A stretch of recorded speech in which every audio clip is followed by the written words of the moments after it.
After far too long off, it's time for another installment of my instant reaction video.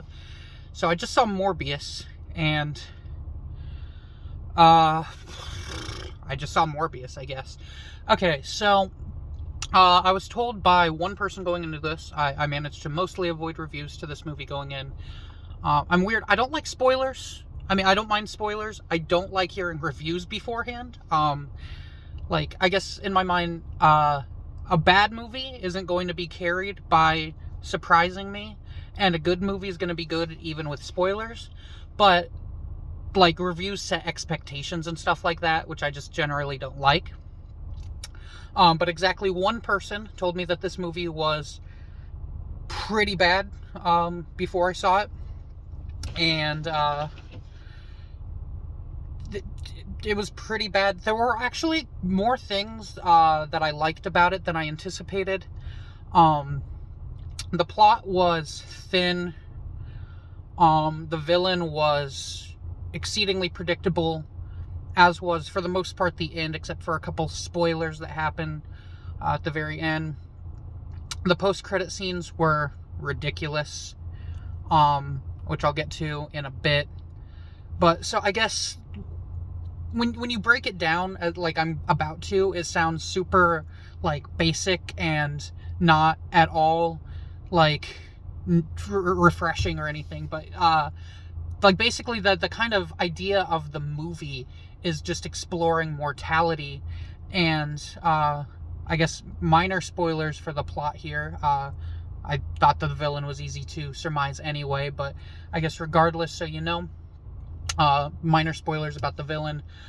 So basically, you've got your lead, Morbius, who, well, basically, because of you know, these feelings of mortality, will stop at nothing to save a life.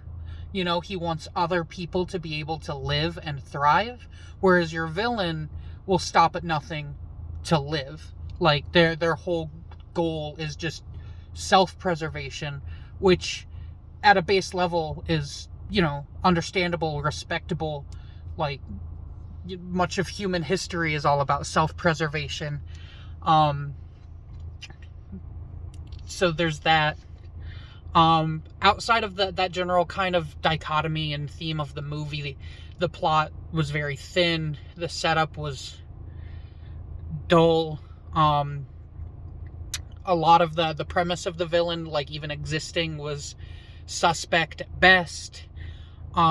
Just overall, it was kind of, like I said, weak.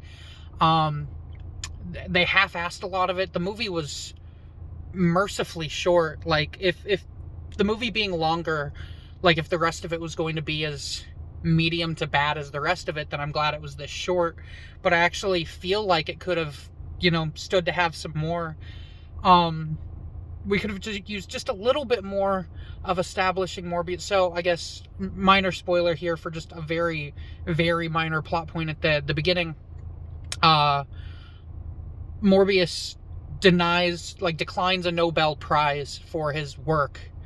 And, like, okay, cool, that's a little bit of neat info into his character, but they showed us him at the stage and then cut to, oh, how could you do that? Like, show us him giving the speech. Let us see how he talks, how he conveys that emotion, how he would decline the royalty of Sweden, you know? Like, it would have taken as much time to show that, maybe a smidge longer, than it would to show all of the characters reacting to him doing that.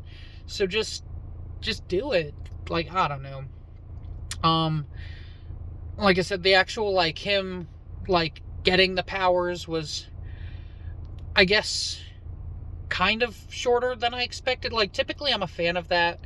Obviously Morbius isn't, like, a huge character. Not everybody knows about him or his origins, and I'm certainly not an expert on Morbius, but, like, you know, I found it super refreshing in Spider-Man Homecoming, where we didn't get another origin story, or the recent Batman movie, where we didn't get an origin story, because you don't need to know that Batman's parents got shot. Like, We've seen it 40 times. You don't need to see Uncle Ben die. We've seen it 40 times.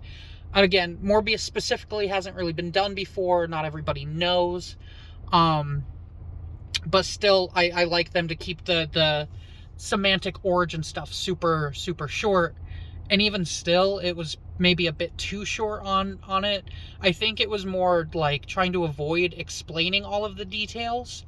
Rather than, oh, here's some BS science, don't refute that. They were just like, we're going to give you minimum science, whatever. And I guess that's a strategy. It's fine. But a lot of the movie just felt like cop-out. I know, like, this is one of the Sony ones.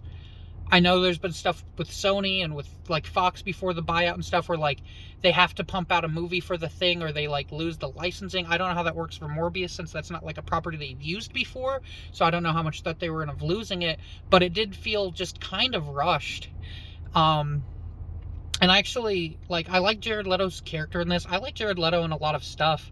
But between this and his Joker role, none of which is his fault, I am a bit worried about his, like, acting future. Like, if these movies keep getting poorly reviewed that he's in, that doesn't bode well for him. But, like, you don't turn down being the Joker or the lead in a Marvel Comics movie, even if it's not part of the MCU. Like, so I don't fault him, but it's just not looking great for him. So I guess before I talk about the post-credit scenes, I'll get, at the end of all of these, I tend to, say whether I recommend the movie, and overall, no. Sometimes with, like, Marvel movies and stuff, I'll recommend them, like, if you watch all the MCU movies, then this is still fine, or if you watch all the MCU movies, then you need to see this just to know what's going on. But that's just not the case for this. The post-credit scenes, I guess, kind of important, maybe. But just watch those online or something, or listen to me talk about them after this. So, basically, here's the 5th spoiler tag of this short video. The post-credit scenes. First one was Adrian Toomes getting from the MCU into this universe. And then after that, he meets up with Morbius and is like, hey, this is all because of Spider-Man. We should form a team. We can do some good. And, like, okay, so I love Michael Keaton and I love his Birdman, and I want to see more of it. But so, I guess this probably kind of confirms my suspicions, right? That, like, the contract stuff with Marvel and Sony wasn't working out, and that's why they ended Spider-Man in, like, the MCU. I mean, they left it on a cliffhanger. He could come back. He's not dead or anything, but it definitely felt ended because now, I mean, like, they sent Venom to the MCU and brought him back in, like, the same, like, short little like, Venom 2, they send him over, and he's like, oh, wow, this is weird. Oh, wow, what's going on here? And then in the end credits of the Spider-Man movie that we expected him to show up in, he's just gone again, back to his home. He did leave behind the symbiote. Don't know what was, thought maybe he was just in that to set up the symbiotes in the MCU without actually getting Tom Hardy. But Tom Hardy's back in this universe. Now Birdman's in this universe with Morbius. And, like, what are they setting up here? We haven't seen anything about Spider-Man in this universe yet. I believe, if I recall, Venom didn't know about, like, any of that stuff. Or at least Eddie Brock didn't. I'm not getting into semantics of Venom's hive mind shit. But so Birdman mentioned Spider-Man, and Morbius wasn't like, who's that? He was just like, yeah, okay, alright. So, I keep saying Birdman, it's Vulture. For those of you who... Michael Keaton played Birdman in the movie Birdman, which was fantastic. It was kind of a... like, it was a serious movie, but it was like a parody of Michael Keaton and his role as Batman. Very, very, very good film. But Vulture's a bird, and he's a bird man, and my brain just won't turn that off. But yeah, you probably knew what I meant when I said Birdman. But yeah, so yeah, movie was dumb. Could have been better. Liked some parts of it. Could have been worse. Wasn't very good.